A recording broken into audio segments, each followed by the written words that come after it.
The quest towards finding ways and improving different areas of concern is never-ending. The continuous hunt of moving beyond reflective knowledge has challenged the traditional social science and has led the birth of action research. What is action research? According to Reason and Bradbury 2002, action research is an interactive inquiry process that balances problem-solving actions implemented in a collaborative context with data-driven collaborative analysis or research to understand underlying causes, enabling future predictions about personal and organizational change. It is a disciplined process of inquiry conducted by and for those taking the action. The primary reason for engaging in action research is to assist the actor in improving and/or refining his or her actions. Perhaps even more important is the fact that action research helps educators be more effective at what they care most about: their teaching and the development of their students. Seeing students grow is probably the greatest joy educators can experience. When teachers have convincing evidence that their work has made a real difference in their student lives, the countless hours and endless efforts of teaching seemed worthwhile. Whatever the scenario, action research always involves the same 7-step process. These 7 steps, which have become an endless cycle for the inquiring teacher, are the following: selecting a focus, clarifying theories, identifying research questions, collecting data, analyzing data, reporting results, taking informed action. Step 1. Selecting a focus. The action research process begins with serious reflection directed toward identifying a topic or topics worthy of a busy teacher's time. Thus, selecting a focus, the first step in the process, is vitally important. Selecting a focus begins with the teacher-researcher or the team of action researchers asking, what elements of our practice or what aspect of student learning do we wish to investigate? Step 2. Clarifying theories.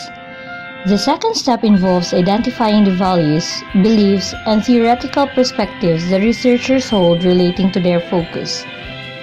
For example, if teachers are concerned about increasing responsible classroom behavior, it will be helpful for them to begin by clarifying which approach, either using punishments or rewards. Step 3. Identifying research questions. Once a focus area has been selected and the researcher's perspectives and beliefs about that focus have been clarified, the next step is to generate a set of personally meaningful research questions to guide the inquiry. Step 4. Collecting data. Professional educators always want their instructional decisions to be based on the best possible data. Action researchers can accomplish this by making sure that the data used to justify their actions are valid and reliable. Valid, meaning the information represents what the researchers say it does. Reliable, meaning the researchers are confident about the accuracy of their data. To ensure reasonable validity and reliability, action researchers should avoid relying on any single source of data. Most teacher researchers use a process called triangulation to enhance the validity and reliability of their findings.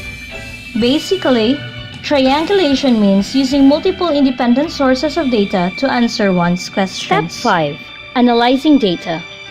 Although data analysis often brings to mind the use of complex statistical calculations, this is rarely the case for the action researcher.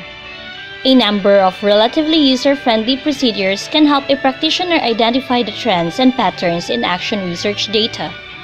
During this portion of the 7-step process, the teacher researchers will methodically sort, sift, rank, and examine their data to answer 2 generic questions. What is the story told by this data? Why did the story play itself out this way? Step 6. Reporting results. The reporting of action research most often occurs in informal settings that are far less intimidating than the venues where scholarly research has traditionally been shared.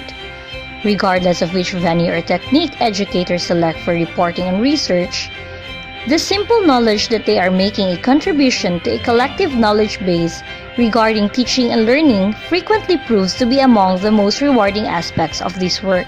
Step 7. Taking informed action. Taking informed action or action planning is very familiar to most teachers. When teachers write lesson plans or develop academic programs, they are engaged in the action planning process. What makes action planning particularly satisfying for the teacher-researcher is that with each piece of data uncovered, the educator will feel greater confidence in the wisdom of the next steps. Although all teaching can be classified as trial and error, action researchers find that the research process liberates them from continuously repeating their past mistakes. More important, with each refinement of practice, action researchers gain valid and reliable data on their developing virtuosity.